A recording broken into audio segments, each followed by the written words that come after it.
Welcome to சுடு தண்ணி.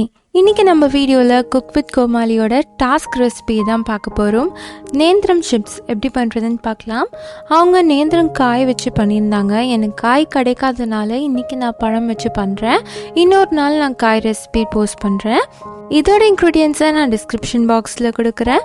இப்போ வாங்க சேர்ந்து சமைக்கலாம். நேந்திரம் பழம் வச்சு நீங்கள் பண்ணும்போது பழம் ரொம்ப ரைப்பனாக இருக்கக்கூடாது. அதாவது அங்கங்கே கனிஞ்சு இருக்கிற மாதிரி இருக்கக்கூடாது. பழுத்திருந்தால் போதும். இதோட தோலெல்லாம் எடுத்துடலாம். இந்த மாதிரி ஃபுல்லாக எடுத்துருங்க. நான் இந்த மாதிரி இன்னைக்கு 4 பழம் எடுத்திருக்கேன். இது டைரெக்டாகவே நம்ம எண்ணெயிலேயே சீவிடலாம். இது மாதிரி கிரேட்டர் இருந்தால் எடுத்துக்கோங்க. மேலே வச்சுட்டு டைரெக்டாகவே நம்ம சீவிடலாம். சில கிரேட்டரில் ரொம்ப மெலீஸாக வரும். அப்படி இருக்கக்கூடாது. ரொம்ப திக்காகவும் இல்லாமல் ரொம்ப தின்னாகவும் இல்லாமல் ஒரு மீடியம் ஷேப்பில் தான் இருக்கணும். அப்போ தான் உங்களுக்கு சாப்பிடும் போது நல்ல ஒரு டேஸ்ட் வரும்.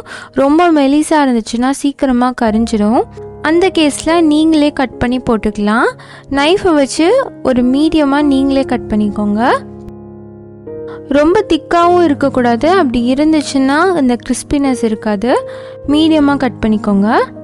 அடுப்பை லோ ஃப்ளேம்லேயே வச்சுட்டு இதை ஃப்ரை பண்ணுங்கள். அப்போ தான் அந்த கிறிஸ்பினஸ் வரும். இல்லாட்டி வெளியே மட்டும் கலர் மாறிடும், உள்ளே மிருதுவாக இருக்கும். பார்த்திங்கன்னா நல்லா கலர் மாறி வருது. நேந்திரம் பழம் வச்சு பண்ணும்போது இது லைட்டாக ப்ரௌன் கலரில் வரும். நேந்திரம் காயில் தான் அந்த எல்லோ கலர் சிப்ஸ் உங்களுக்கு கிடைக்கும். ரெண்டோட ப்ராசஸும் ஒரே மாதிரி தான் இருக்கும். அது இன்னொரு வீடியோவில் நான் டீட்டெயில்டாக போடுறேன். இப்போ பார்த்திங்கன்னா எல்லா சைடும் நல்லா கலர் மாறிடுச்சு. இப்போ இதை நம்ம எடுத்துடலாம். இப்போ பார்த்தீங்கன்னா இது சூப்பராக ரெடி ஆகிடுச்சு.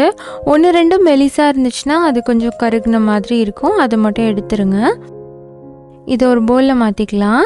நான் இது கூட ஒரே ஒரு பிஞ்ச் மிளகாய் தூள் சேர்க்குறேன்.